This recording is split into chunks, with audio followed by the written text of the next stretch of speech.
আপনারা নিশ্চয়ই জানেন যে 2026 সালের 13ই মার্চ ভারতের আভ্যন্তরীণ নিরাপত্তার ইতিহাসে একটি মাইল ফলক হয়ে থাকবে। ভারতের উত্তর পূর্ব অঞ্চলের দুর্গম পাহাড়ে যা ঘটেছিল তা কেবল কোনো স্থানীয় বিদ্রোহ নয়, বরং এক আন্তর্জাতিক বা অসম যুদ্ধের মহড়া ঘটেছিল। সেখানে ম্যাথিউ অ্যারন ভ্যান ডাইকের মতো ঝানু মার্কিন যুদ্ধ ভেটেরান এবং ইউক্রেনীয় ড্রোন বিশেষজ্ঞদের মিজোরামে গভীর জঙ্গলের উপস্থিতি ভারতের সার্বভৌমত্বের এক বড় চ্যালেঞ্জের মুখোমুখি করে তুলেছে। বিশেষ করে মিজোরামের জঙ্গল যখন ল্যাবরেটরি, তখন ড্রোন পরীক্ষায় নতুন রণক্ষেত্র হিসেবে মিজোরামের দুর্গম পাহাড়ে যে প্রশিক্ষণ শিবির তা জঙ্গল ল্যাবরেটরি হিসেবে বলা যায়।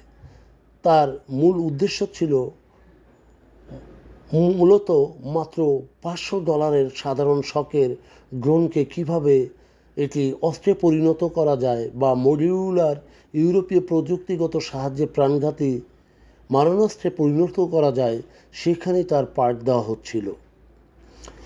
কৌশল ইনসার্জেন্ট গ্রুপগুলো এখন বড় অস্ত্রের বদলে এই ক্ষুদ্র প্রযুক্তিতে বিনিয়োগ করছে, যা সীমান্ত এলাকায় ভারতীয় বাহিনীকে অতর্কিত আক্রমণের মুখে ফেলা যায়।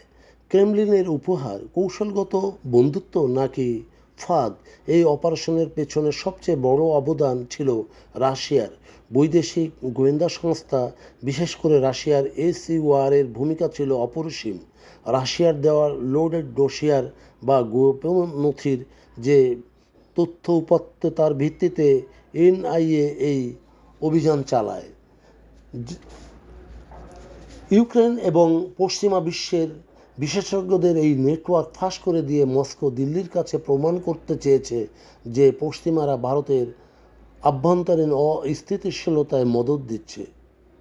কৌশলগত ফাটল, এই তথ্য দিয়ে রাশিয়া কার্যত ভারত এবং পশ্চিমা বিশ্বের মধ্যে এক আস্থার সংকট তৈরির চেষ্টা করছে। বিশেষ করে রাশিয়া চেয়েছে মার্কিন যুক্তরাষ্ট্রের সঙ্গে তার সংকট তৈরি হোক। এটি রাশিয়ার একটি সুপরিকল্পিত কিনা, সেটি ভারতকে নিজের বলয়ে টেনে নিতে চায় কিনা তা যাচাই করা দরকার। পেপার গেট, এটি প্রশাসনিক ব্যর্থতার এক নগ্ন দলিল। সবচেয়ে বড় উদ্বেগের বিষয় হলো প্রায় 2000 বিদেশি নাগরিক ভারতের সংবেদনশীল সীমান্ত এলাকায় রেস্ট্রিকশন এরিয়া পারমিট ব্যবহার, বিশেষ করে এটি অবৈধভাবে প্রবেশ করা, আর এই প্রশাসনিক কেলেঙ্কারিকে অন্তত বলা হচ্ছে পেপার গেট।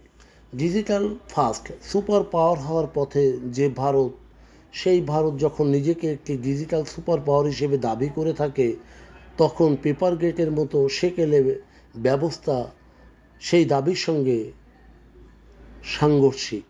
মিজোরামের এই ঘটনা ভারতের সামনে এক বড় চ্যালেঞ্জ হিসেবে ছুড়ে দিয়েছে।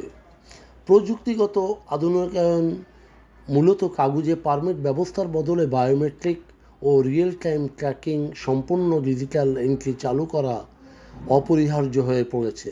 তেমনি কূটনৈতিক ভারসাম্য বজায় রাখা, অর্থাৎ রাশিয়ার দেওয়া তথ্যের সত্যতা যাচাইয়ের সাথে সাথে সম্পর্কের টানাপোড়েন সামলানো এক কঠিন ব্যাপার, যা ভারতের জন্য অগ্নি পরীক্ষা স্বরূপ। মূলত মিজোরামের সাম্প্রতিকতম ঘটনা প্রমাণ করে যে আধুনিক যুদ্ধ শুধু সীমান্ত বরাবর সীমাবদ্ধ নয়, এটি এখন ল্যাবরেটরি ও গোয়েন্দা ডোসিয়ারের পাতায় পাতায় ছড়িয়ে পড়েছে। ঐতিহাসিক বন্ধু রাশিয়া যেমন ভারতকে বড় বিপদ থেকে বাঁচিয়েছে, তেমনি বিশ্ব রাজনীতির এক জটিল গোলকধাঁধায়ও ফেলে দিয়েছে, যা ভারতের পেপার গেট যুগের অবসানে নিজেদের নিরাপত্তা ব্যবস্থায় হয়তো ডিজিটাল ফাস্ট হিসেবে গড়ে তোলার প্রক্রিয়ায় যাবে। স্মরণযোগ্য, সার্বভৌমত্ব রক্ষায় কেবল সমর শক্তিতে বলীয়ানই নয়, এটি সিস্টেমের ভেতরে ভাইরাস পরিষ্কারও জরুরি বন্ধুপ্রতিম দেশগুলোর মধ্যে ভ্রাতৃত্বসুলভ কূটনীতির প্রচলনও। প্রিয় বন্ধুগণ, যদি আমাদের এই তথ্য গল্প আপনার ভালো লাগে তাহলে লাইক এবং শেয়ার দিন, এবং আজ আমাদের সঙ্গে থাকার